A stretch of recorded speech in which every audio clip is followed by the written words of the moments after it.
les entretiens des patriotes. Bonjour à tous, heureux de vous retrouver. Disparition de Jean-Marie Le Pen. La gauche festoie sur son cadavre. Un acte barbare. Avant de traiter cette information et beaucoup d'autres, vous connaissez la coutume sur cette chaîne. Je commence toujours mon entretien par remercier ceux qui m'ont permis justement de le produire, car ils m'ont financé à l'aide des merci rémunérateurs. Et aujourd'hui sont à l'honneur des fidèles parmi les fidèles, Nono Broquet, Jacqueline D, ma chère Yvette Poré, Christian et Yann Penaud. Merci à eux du fond du cœur. Et puis je tenais à vous remercier pour votre fidélité. Oui, il faut aider la réinformation. Comment faire? C'est simple, il suffit de lever le petit pouce, écrire de gentils messages et diffuser sur d'autres réseaux sociaux. Merci à tous. Jean-Marie Le Pen, figure majeure et controversée de la Ve République, est mort. Le cofondateur du Front National et finaliste de l'élection présidentielle de 2002 est décédé à 96 ans ce mardi 7 janvier à Garches, Hauts-de-Seine. Entouré des siens, il a été rappelé à Dieu, a indiqué sa famille dans un communiqué. Article du Figaro. Bon, je n'ai jamais été au Front National. Je suis même issu d'une famille concurrente, issue de la résistance, le gaullisme. Et entre le FN et les gaullistes, nous sommes souvent affrontés. C'était viril, mais correct. Mais il y avait un point qui nous réunissait, la patrie et la souveraineté. Jean-Marie a répondu présent en 92 contre Maastricht. Il nous a soutenus en 2005 contre le référendum sur la Constitution. Et il faut le reconnaître, chez les gaullistes, on avait de l'admiration pour le bonhomme, son verbe et sa pugnacité. Et puis, il faut le confesser, on adorait le regarder, on se répétait ses bons mots. Et je dois aussi reconnaître que sa disparition m'a bouleversé, comme si je perdais un membre de ma famille. Allez, adieu tonton Jean-Marie. Toutes mes condoléances à la famille. Voyons maintenant les principales réactions à sa disparition. Le chef de l'État, Emmanuel Macron. Environ 1h30 après l'annonce de la mort de Jean-Marie Le Pen, ce mardi 7 janvier, Emmanuel Macron a réagi via un communiqué succinct. Le fondateur du Front National était une figure historique de l'extrême droite, dont le rôle dans la vie publique de notre pays pendant près de 70 ans relève désormais du jugement de l'histoire, a ainsi déclaré l'Élysée aux environs de 14h30. Florian Philippot. Je pense que le jugement de l'histoire sera bien plus sévère avec Emmanuel Macron qu'avec Jean-Marie Le Pen. Au moins, Jean-Marie n'a pas trahi son pays. Florian Philippot dénonce la réaction de Macron sur la mort de Jean-Marie Le Pen. À gauche, on dénonce son racisme, son antisémitisme, ses actions en Algérie. L'ancienne ministre Najat Vallaud-Belkacem réagit aux propos de François Bayrou après la mort de Jean-Marie Le Pen, qui a évoqué une figure de la vie politique française. C'est absolument infect, c'est insupportable. Je tiens à rappeler que Jean-Marie Le Pen s'est toujours défendu de ces accusations de racisme qu'il considérait comme des procès en diabolisation. Il y a eu certes des provocations, mais ce n'était que des outrances verbales. Et Najat, elle, ce ne sont pas des paroles qu'on lui reproche, ce sont des actions, des faits politiques. C'est l'Attila de l'éducation nationale. Elle est coupable, complice de la destruction de la France étant socialiste. Elle a été responsable également de l'appauvrissement de notre pays. Et elle a vendu avec tous ces socialistes les intérêts vitaux français. Oui, de la trahison. Et la liste n'est pas close. Alors, voir sa bobine à l'écran, c'est vraiment infect et insupportable. Comme la une de l'Aberration. Maréchal, le voilà, la une de Libé ce mercredi. C'était à la mort de Mitterrand qu'il fallait faire celle-là. Faut-il leur rappeler à ces journalistes de Libération que Jean-Marie Le Pen est né en 28, qu'il n'a pas pu collaborer pendant la Seconde Guerre mondiale. Il était mineur et fils d'une famille de pêcheurs très pauvre. Ces médias aux ordres reprochent également à Jean-Marie Le Pen son attitude pendant la guerre d'Algérie. Il serait temps de leur rafraîchir la mémoire. La peine mortelle de François Mitterrand. Pendant la guerre d'Algérie, le garde des Sceaux, François Mitterrand, a autorisé les exécutions de nationalistes et s'est opposé à 80% de leur recours en grâce. Un livre de l'historien Benjamin Stora et du journaliste François Mali revient sur cette page de la vie du président qui a aboli la peine capitale en 1981. Après Vichy, l'Algérie, après la poignée de main à Pétain et la Francisque, les nationalistes algériens guillotinés. Dans le sillage lointain de la jeunesse française, le livre de Pierre Péan, qui dévoilait les accommodements de François Mitterrand avec le régime de Vichy, un autre ouvrage est publié qui éclaire une page peu connue de la vie de l'ancien chef de l'État. François Mitterrand et la guerre d'Algérie. Si on résume, avant-guerre, François Mitterrand est sympathisant d'un groupuscule authentiquement fasciste, la cagoule. C'est grâce à ce réseau qu'il peut d'ailleurs devenir ministre de Pétain. Pendant la guerre d'Algérie, les historiens accusent François Mitterrand, ministre, d'avoir autorisé et couvert les corvées de bois. Et on vient chercher d'époux à un simple sous-lieutenant, Jean-Marie Le Pen, et dire que cette gauche a fait élire 2 fois François Mitterrand. Oui, il y a bien 2 poids, 2 mesures. Mais la palme de l'indécence revient à toute cette gauche qui festoie place de la République. Des personnes ouvrent le champagne sur la place de la République pour fêter la mort de Jean-Marie Le Pen. Un rassemblement de bobos décérébrés entre indignité, sottise et lâcheté. À gerber. Mais regardez-les, tous ces bobos entourés de photographes, ils sont heureux, hilars. C'est leur jour de gloire. Oui, regardez ce bobo, celui qui a la moustache, cette caricature de bobo en manteau de fourrure léopard, qui sabre le champagne, une veuve Clicquot, alors que le peuple français dans son ensemble est en très grande souffrance. Et oui, ZFE, inflation, pauvreté, déclassement, délinquance.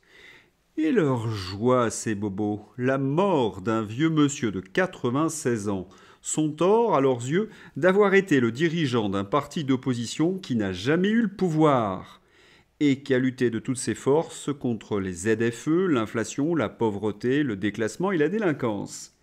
C'est donc l'idée même de démocratie que ces bobos veulent voir aujourd'hui enterrée. Et ils ne sont pas à une indignité près.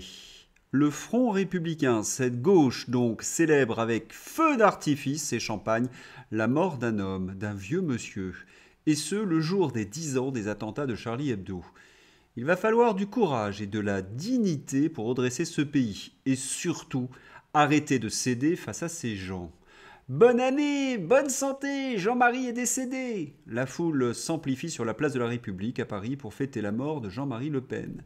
Le problème pour tous ces gens, et en particulier pour l'extrême gauche bobo, c'est que Le Pen leur a piqué le peuple. Et ils n'ont rien vu venir. Ils peuvent toujours cracher sur sa tombe. Ça n'y changera rien du tout. Et après le champagne, les feux d'artifice, voici venu le temps des menaces de mort. Des gauchos appellent à tuer Bardella et Marine Le Pen après la mort de Jean-Marie Le Pen. À relayer, oui, c'est surréaliste. Et avec les gauchistes, cela finit toujours de la même façon. Affrontement à Paris, la police intervient pour faire cesser un rassemblement célébrant la mort de Jean-Marie Le Pen. Des individus tapent sur des poubelles, affirmant lutter contre le fascisme. Si je comprends bien la définition du fascisme selon ces bobos gauchos, c'est Jean-Marie Le Pen, même s'il a toujours respecté la démocratie et le résultat des urnes. Non, le fascisme ne les concerne pas, même s'ils professent des menaces de mort contre des dirigeants politiques, même s'ils usent de violence envers des militants d'autres partis, même s'ils refusent le résultat des urnes et toute forme de dialogue, justement, au nom de ce fascisme. Oui, la gauche est fascinante. Alors, les agriculteurs n'ont pas le droit de défiler pacifiquement dans Paris pour sauver leur métier. Par contre, la gauche peut manifester pour célébrer la mort de Jean-Marie Le Pen, un vieillard de 96 ans. Retailleau, des explications ? Oui, une complicité qui interroge. Jean-Marie Le Pen a dû affronter, vous le savez, une presse hostile, majoritairement de gauche, très majoritairement de gauche, et donc une diabolisation permanente. Il en reste quelques éléments chez Bruno Jeudi. Jean-Marie Le Pen, mort du diable de la République, l'homme qui a remis l'extrême droite au centre du jeu politique. Ce n'est pas l'extrême droite, Bruno Jeudi, mais une partie du peuple, oubliée, méprisée et réduite au silence par des élites parisiennes, déconnectées que Jean-Marie Le Pen aura remis au centre de la vie politique française. Même diagnostic pour l'élection de Donald Trump. Cette malveillance envers Jean-Marie Le Pen pouvait atteindre des sommets, voire des coups tordus. 1992, le 12 janvier 1992, une journaliste d'Antenne 2 annonce à Jean-Marie Le Pen qu'une de ses filles est à l'hôpital pour le déstabiliser avant une émission. Il ne se laissera pas démonter, d'autant que ses filles sont dans le public. Jean-Marie Le Pen est célèbre pour son éloquence, sa pugnacité verbale.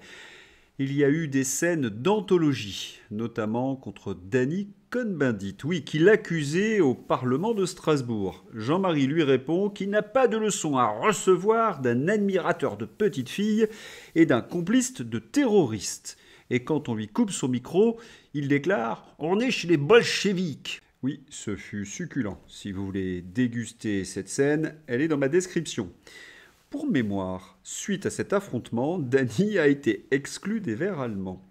Quel est mon mot préféré de Jean-Marie Le Pen? Eh bien, celui sur Nicolas Sarkozy. Jean-Marie Le Pen, Sarkozy est un écureuil qui court dans sa cage. Oui, Sarko est inefficace et il tourne en rond. Quel va être l'héritage politique de Jean-Marie Le Pen? Eh bien, celui d'un lanceur d'alerte. 2019, Jean-Marie Le Pen, dernier discours au Parlement européen. Une vérité brutale que beaucoup refusent d'entendre. L'Union européenne est un piège qui neutralise les nations. Le pacte migratoire européen, une copie conforme du plan mondialiste signé à Marrakech en 2018. Sous couvert de solidarité, c'est une machine à dissoudre les frontières et à détruire l'identité des peuples.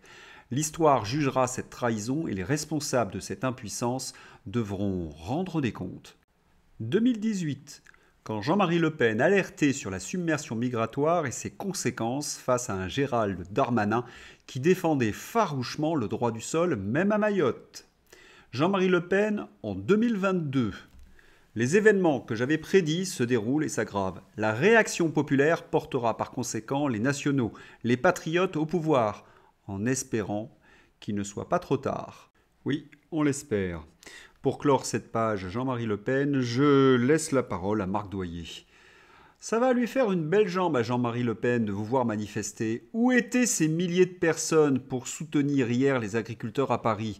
Où étaient-ils avant-hier pour dénoncer la loi Critères 2025? Où étaient-ils pour dénoncer les scandales de la période Covid?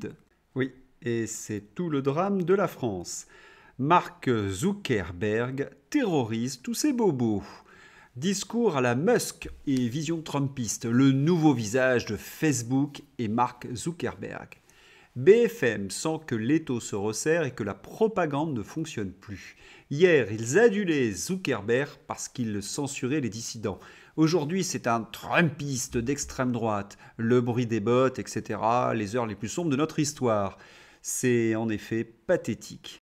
Et pourquoi les médias sont-ils furieux contre le patron de Facebook? Parce qu'il a décidé de supprimer la censure sur les réseaux sociaux. La gauche, la presse, les fact-checkers ont toujours été contre la liberté d'expression. Ce n'est vraiment pas un scoop. Et là, évidemment, c'est le drame.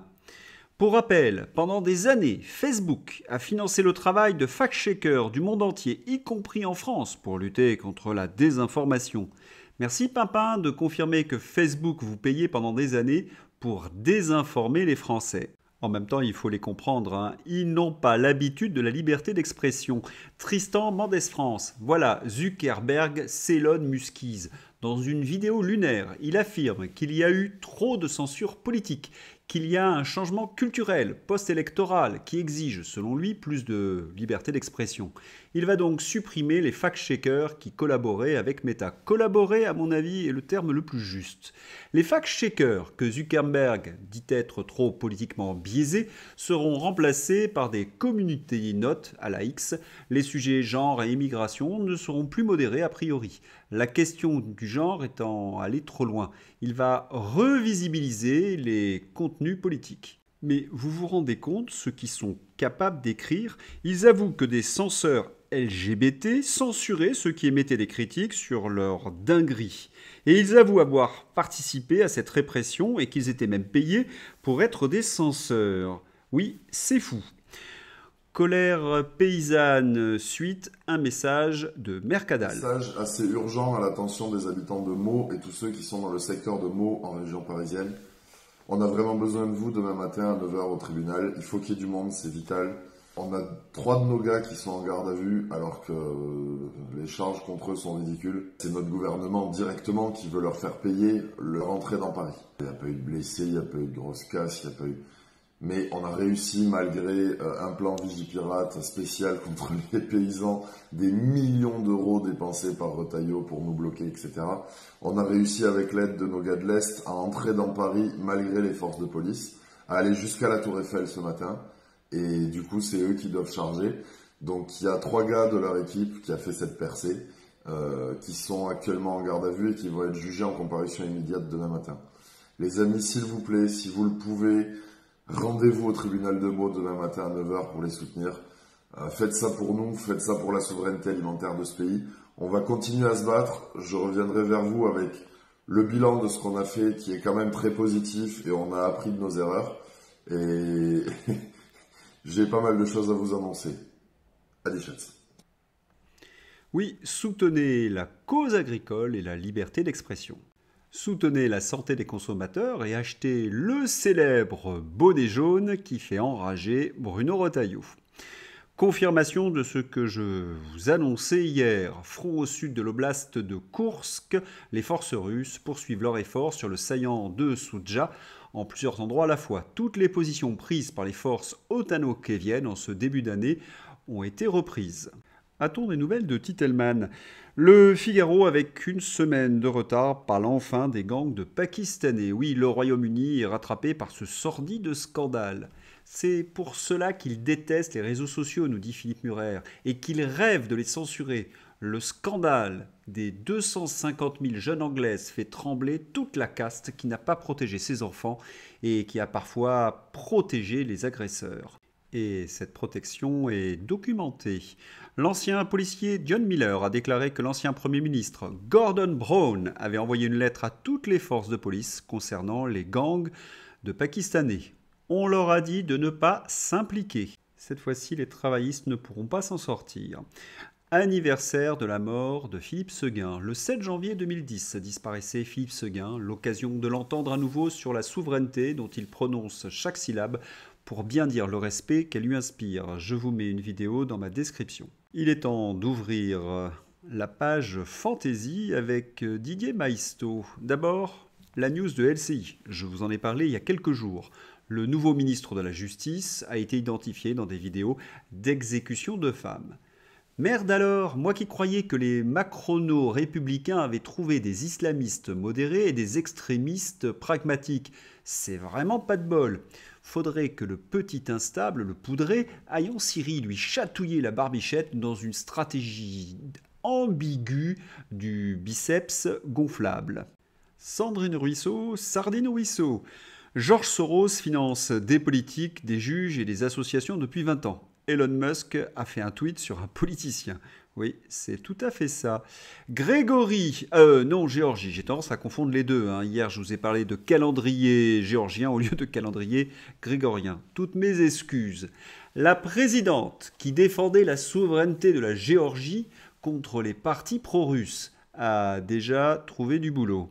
Hommage à Jean-Marie Le Pen de la part d'un député de la France Insoumise, Adrien Quatennens. Il faut savoir qu'Adrien joue très bien de la batterie. Il aurait certainement aimé être le batteur de Supertramp. Attention, il y a une astuce. Il ne bat pas sa femme. Pourquoi pas vous? Souvenons-nous du dernier G7 en Italie. Et là, vous constatez qu'ils ont tous été éliminés. Et on peut même mettre une croix sur Scholz, puisqu'il sera remplacé en février.